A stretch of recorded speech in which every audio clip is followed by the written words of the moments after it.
रहे हैं आप, मैं हूं आपके साथ पल्लवी सिंह। बड़ी खबर की ओर रुख करेंगे। इस वक्त की अहम खबर आपको दिल्ली से बता रहे हैं, जहां मनीष सिसोदिया को राहत नहीं मिली है। आबकारी नीति मामले में न्यायिक हिरासत बढ़ा दी गई है और मनीष सिसोदिया को बड़ा झटका कोर्ट की तरफ से लगा दिया गया है। राउज एवेन्यू कोर्ट में आज मनीष सिसोदिया पेश हुए, जहां पर कोर्ट ने साफ कर दिया है, दिल्ली के आबकारी नीति मामले में पूर्व डिप्टी सीएम मनीष सिसोदिया की न्यायिक हिरासत एक बार फिर से बढ़ा दी गई है। बता दें आपको कि राउज एवेन्यू कोर्ट ने सोमवार को 17 अप्रैल को मनीष सिसोदिया को न्यायिक हिरासत सीबीआई मामले में 27 अप्रैल तक के लिए बढ़ाई थी और ईडी मामले में 29 अप्रैल तक के लिए बढ़ा दी गई थी। अब कोर्ट ने ईडी के वकील की दलीलों पर भी गौर किया और एजेंसी इस महीने के अंत तक चार्जशीट दाखिल करने जा रही है। बड़ी खबर इस वक्त की दिल्ली से आपको बता रहे हैं, जहां मनीष सिसोदिया को कोर्ट से कोई राहत नहीं मिली है। उनकी याचिका पर कोई अभी सुनवाई की गई, इसके बाद उन्हें उनकी जो न्यायिक हिरासत है उसे बढ़ा दिया गया है।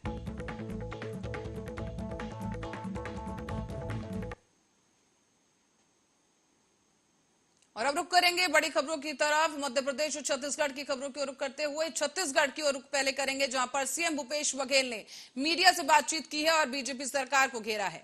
उनका कहना है, इस दौरान कई सवाल पूछे गए भारतीय जनता पार्टी से और सीएम का पहला सवाल कि कर्नाटक में भाजपा विधायक के घर से करोड़ों रुपए मिलते हैं, ईडी और आईटी आखिर वहां क्यों नहीं जाते?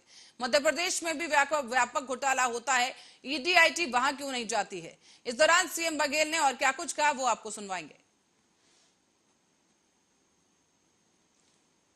धीरे धीरे इसी प्रकार के माहौल बनते जा रहे हैं। हिमाचल प्रदेश में प्रधानमंत्री की मित्र, उन्होंने पार्टी छोड़ दी, अपील किया फिर भी वो नहीं माने और वहां हिमाचल भारतीय जनता पार्टी हाथ से खिसक गई।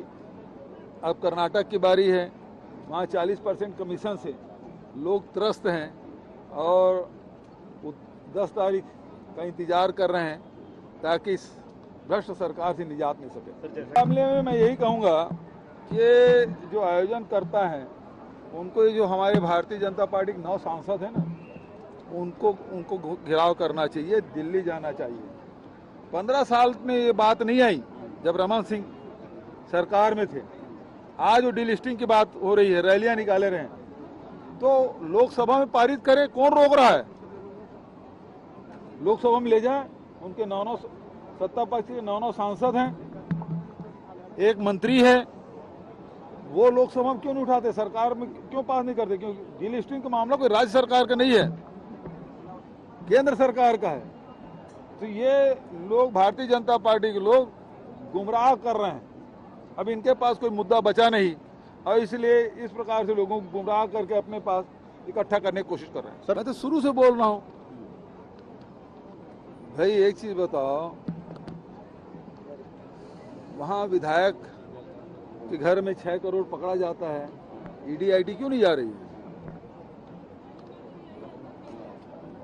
मध्य प्रदेश में कितना व्यापक बड़ा कांड हुआ था भर्ती में, उसमें ईडी आईटी क्यों नहीं जाती? सीबीआई क्यों जांच नहीं करती? हजारों करोड़ रुपया का भ्रष्टाचार का आरोप लगा है। लोगों को पैसा, शासकीय पैसा अडानी कंपनी में लगा है और आज तक के ईडी या सेबी उसको नोटिस तक नहीं दे रही है और उसके खिलाफ जो बोलते हैं उसको दबा दिया जाता है, कुचल दिया जाता है। और अभी अभी जिस प्रकार से मध्य प्रदेश के सीएम शिवराज सिंह चौहान ने कांग्रेस को घेरते हुए कहा कि एक खानदान का नाम जपने वाले कम से कम प्रदेश और देश और जनजातीय भाई बहनों का गौरव रानी कमलापति का तो अपमान मत करो।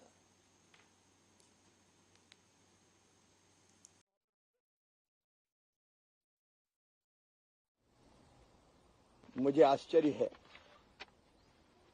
कि कांग्रेस तो केवल एक ही जानती है, एक ही नाम, गांधी खानदान, वो भी नेहरू खानदानी। उस खानदान के अलावा कोई महापुरुष हुआ ही नहीं।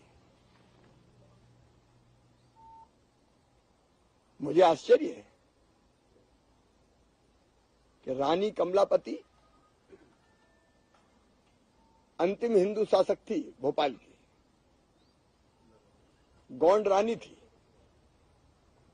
स्वाभिमानी थी, स्वधर्म पर मरने वाली थी। सुशासन उन्होंने दिया, और जब छल से कपट से उनको ये लगा कि दोस्त मोहम्मद खां की सेना जीत जाएगी, तो उन्होंने यहां जल समाधि ली थी छोटे तालाब में।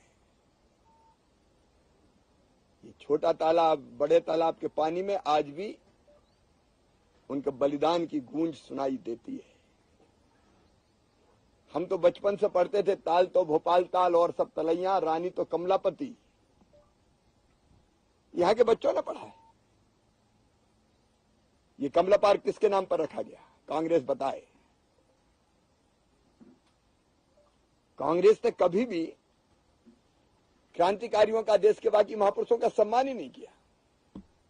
नेहरू जी, इंदिरा जी, राहुल जी, मुझे गर्व है ये कहते हुए कि भारतीय जनता पार्टी की सरकार आने के बाद सब महापुरुष और क्रांतिकारियों को महिमा मंडित करने का, उनके बलिदान को और उनके कामों को सामने लाने का प्रयास चला। और इसलिए हबीबगंज रेलवे स्टेशन का नाम बदल के माननीय प्रधानमंत्री जी ने रानी कमलापति रेलवे स्टेशन किया। केवल एक खानदान का नाम जपने वालों, कम से कम हमारी गौरव, आदिवासी भाई बहनों की गौरव, महिला रानी कमलापति का अपमान तो मत करो।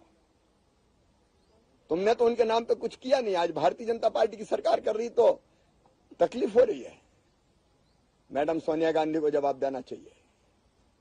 क्या वो रानी कमलापति को जानती है? क्या कांग्रेस का यही दृष्टिकोण है?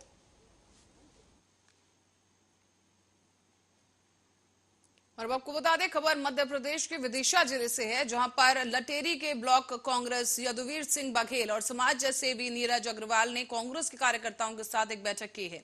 इसमें जमीनी स्तर से चुनाव जीतने की रणनीति तैयार की गई। इस दौरान नीरज अग्रवाल ने कहा कि मंडलम सेक्रेटरी प्रभारी है, जो कि कांग्रेस पार्टी के मेन भूमिका निभाते हैं। साथ ही ये भी कहा गया है कि मध्य प्रदेश में कांग्रेस की सरकार बनना है और सिरोंज विधानसभा में कांग्रेस के प्रत्याशी को जिताना है। और कहा है कि पार्टी किसी भी व्यक्ति को टिकट देवे, हमें सबको मिलकर एक साथ होकर पूर्ण बहुमत से अपना विधायक बनाना है। कांग्रेस कमेटी लटेरी के द्वारा समस्त सिरोंज विधानसभा क्षेत्र के जो लटेरी ब्लॉक के अंतर्गत पोलिंग बूथ आते हैं, उनके हमारे पोलिंग बूथ के कार्यकर्ता, मंडलम सेक्टर के हमारे अध्यक्षगण, प्रभारीगण, वरिष्ठ कांग्रेस नेताओं के साथ में आने वाले 2023 के चुनाव को मद्देनजर रखते हुए मतदाता सूचियों से लेकर आम लोगों की परेशानियों को, सब चीज़ों को विचार करने के लिए आज की प्रदेश में अपने बयानों को लेकर चर्चा में रहने वाले मेहर विधायक नारायण त्रिपाठी पर उनकी ही विधानसभा में रहने वाले अनुसूचित जनजाति के भाजपा जिला प्रभारी ने सवाल दागे हैं। बताया गया है कि कई दिनों से राम राज्य की परिकल्पना पर आदिवासियों से जुड़े मुद्दों पर विधायक नारायण त्रिपाठी ने बयान दिया, और तब भाजपा अनुसूचित जनजाति के जिला प्रभारी महेश तिवारी ने नारायण त्रिपाठी के बयान पर पलटवार करते हुए उनकी ही विधानसभा में आदिवासियों के साथ हो रहे अन्याय पर बात रख दी। मेहर में सीमेंट फैक्ट्री समेत कई भूमाफियाओं के नाम उजागर किए गए और कहा गया है कि अपने कारनामों से ये चर्चा में है। कोनो बड़े आदमी नहीं रहे, राम के साथ छोट मोट गांव के गरीब आदमी, बनवासी, जंगल वाले, भील, आदिवासी, केवट, गरीब आदमी, यही रहे ना। जब उनका कल्याण हुई तब राम राज्य की स्थापना हुई। राम राज्य की स्थापना अडानी ने करी। राम राज्य की स्थापना जब गरीब का कल्याण हो जाए तब राम राज्य स्थापित हो जाए। लड़का बच्चन का पढ़ा लिखा हो जाए, गरीबर के अपने आप राम राज्य की स्थापना हो जाए। ये 1 रुपया किलो गेहूं, 1 रुपया किलो चावल, मोर गरीबी रेखा का कार्ड इतने में देश प्रदेश में चले। ऐसे हम बागी हो गए, ऐसे बगावत वाला हो गए कि यह बात जब मौका आओ तो बोलने लगे। मैं मैहर विधायक माननीय नारायण त्रिपाठी जी का एक बयान सुन रहा था और उसमें वह कह रहे थे कि राम राज्य की परिकल्पना बिना वनवासी, बिना आदिवासी, दलित इनके संभव नहीं है। बिल्कुल आपने ठीक कहा। उन्होंने भारतीय जनता पार्टी की प्रदेश सरकार पर यह भी सवाल उठाए कि 1 रुपए किलो गेहूं चावल दे करके इनका पेट नहीं भरा जा सकता और कोई अडानी राम राज्य बनाने नहीं आएगा। मध्य प्रदेश आशा सहयोगिनी श्रमिक संघ के बैनर तले संपूर्ण मध्य प्रदेश में मशाल जलाकर आशाओं ने प्रदर्शन किया है। इस दौरान आशाओं ने अपनी समस्या पर सरकार से ध्यान देने की अपील की और उनकी मांगों को सरकार से पूरा करने की मांग उठाई है।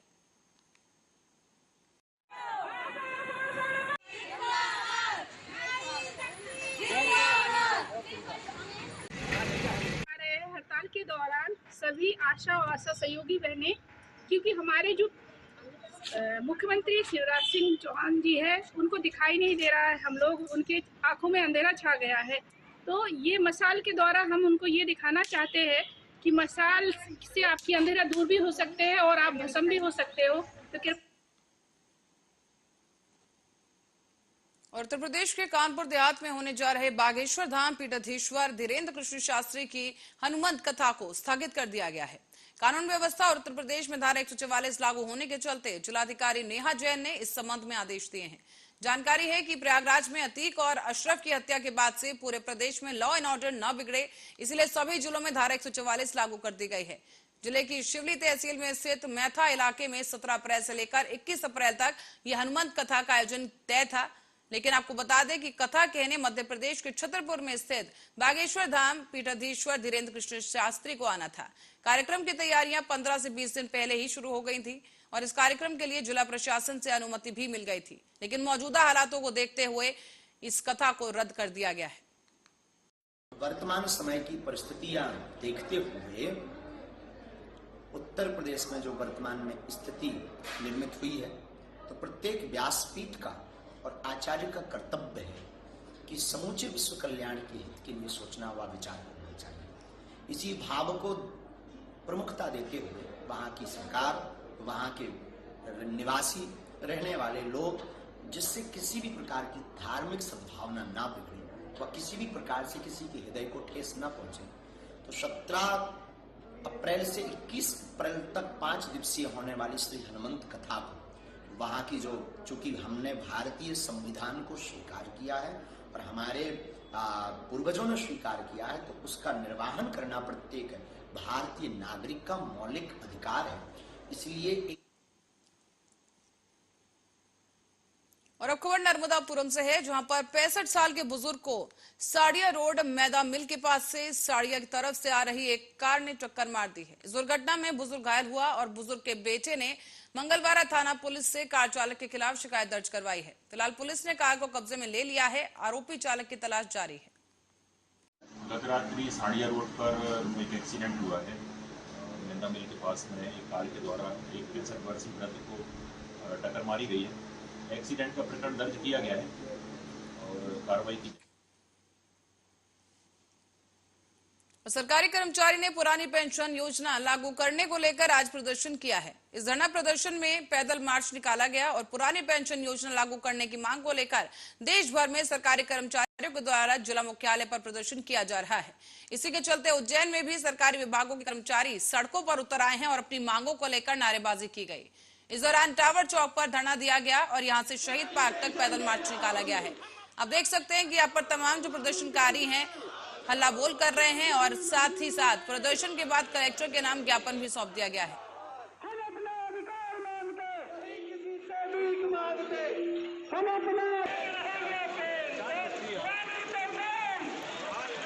पेंशन की मांग को लेकर आज देश भर में समस्त जिला मुख्यालयों पर कर्मचारी द्वारा प्रदर्शन किया जा रहा है। देश भर के कर्मचारी NMOPS संगठन के बैनर तले एकजुट हैं और हम भारत सरकार और राज्य सरकार से मांग करते हैं कि पुरानी पेंशन लागू करें।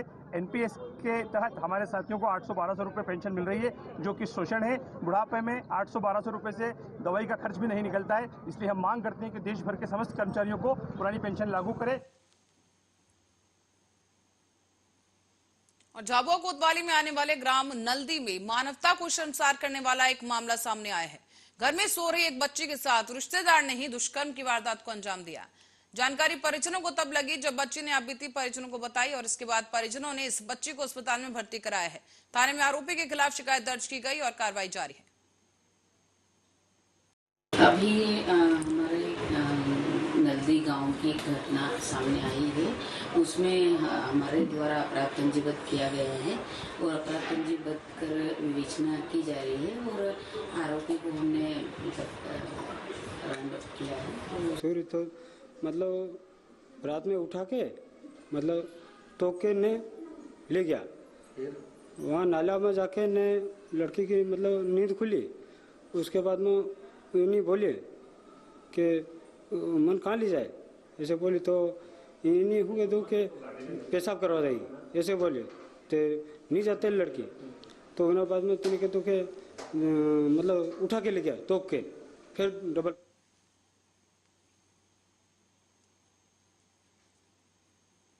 बस्तर में आज लालबाग मैदान में बस्तर फाइटर आरक्षक दीक्षांत समारोह में बस्तर आईजी सुंदर राज भी मुख्य अतिथि के रूप में पहुंचे।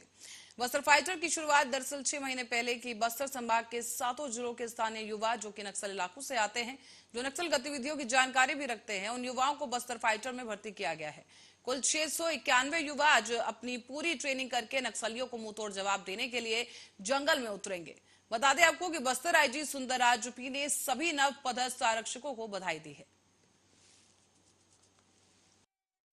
क्षेत्र के शांति सुरक्षा एवं विकास के लिए स्थानीय युवा युवतियों को भी महत्वपूर्ण भूमिका हो, इसी उद्देश्य से शासन द्वारा बस्तर फाइटर बल गठन किए गए थे। प्रत्येक जिला में 300 के मान से संपूर्ण बस्तर संभाग में 2100 का नवारक्षक का भर्ती की गई थे। उसके पश्चात प्रदेश के 9 अलग अलग ट्रेनिंग सेंटर में उनका विगत 8 महीने से ट्रेनिंग दी गई।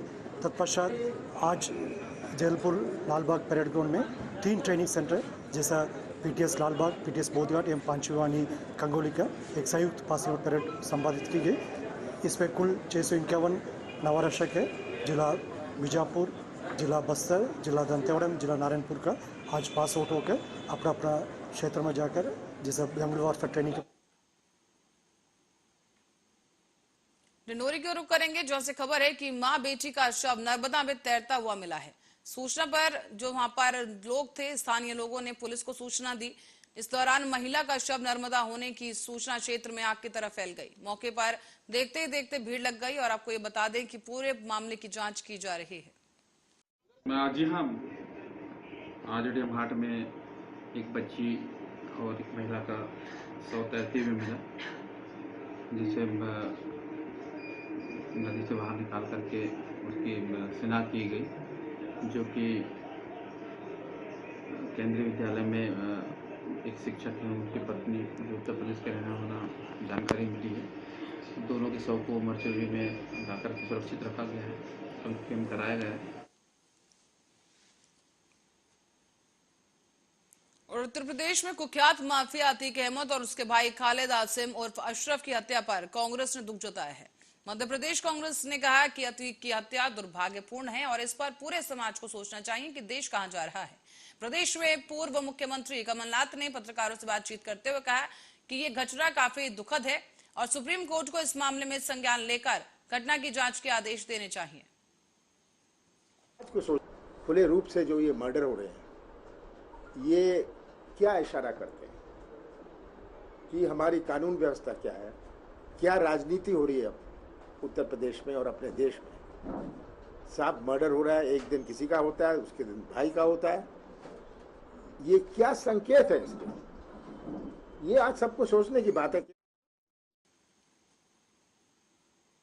कांग्रेस प्रदेश कार्यालय में आज मध्य प्रदेश बाल कांग्रेस राज्य स्तरीय बैठक रखी गई है।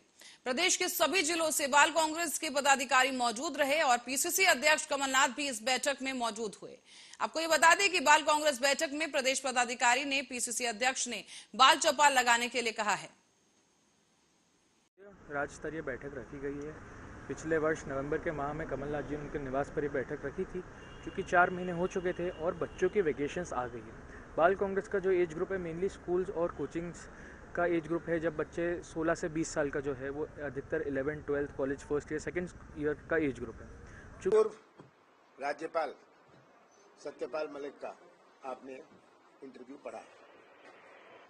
पूरा इंटरव्यू 1 घंटे 9 मिनट का आप लोग देख लीजिए। उन्होंने इतने साल भारतीय जनता पार्टी में रहकर, राज्यपाल रहकर इतने साल, और बड़े ऐसे राज्यों में वो राज्यपाल रहे जो बड़े नाजुक थे। उन्होंने जो कहा है ये एक बहुत बड़ा खुलासा है, ये पर्दाफाश करती है।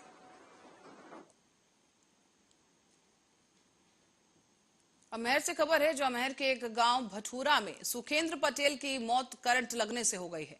परिजनों का यह कहना है कि मृतक सुखेंद्र अपनी भैंस को ढूंढने के लिए खेतों में गया था, जिसे खोजने के लिए वो निकला, लेकिन जब वो घर नहीं लौटा तो ग्रामीणों ने उसको ढूंढना शुरू किया और उस दौरान ही खेत में शव मिला है। बताया गया है कि जंगली जानवरों से खेत को बचाने के लिए तार लगाए गए थे और उन्हीं में करंट दौड़ने की वजह से यह हादसा हुआ।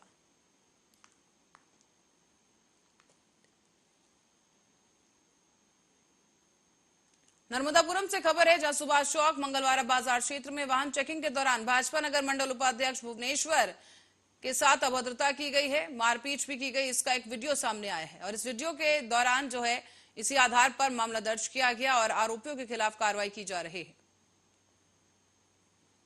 परसों के दिन के मामले में एक वीडियो वायरल हुआ था, जिसमें वाहन चेकिंग के दौरान जो बीजेपी के एक लोकल के यहाँ के मंडल उपाध्यक्ष है, उनके साथ पुलिसकर्मी झूमाझटकी करते हुए दिख रहे हैं। इस संबंध में जो सहायता के लिए एक सौरभ तिवारी नाम का लड़का जो सब इंस्पेक्टर के साथ में लगे हुए थे, उनके खिलाफ साधारण मारपीट का मामला थाना पिपरिया में पंजीबद्ध किया गया है। एवं बुलेटिन में फिलहाल के लिए इतना ही। देश दुनिया की तमाम खबरों के लिए बने रहे हमारे साथ, देखते रहे आर्या न्यूज।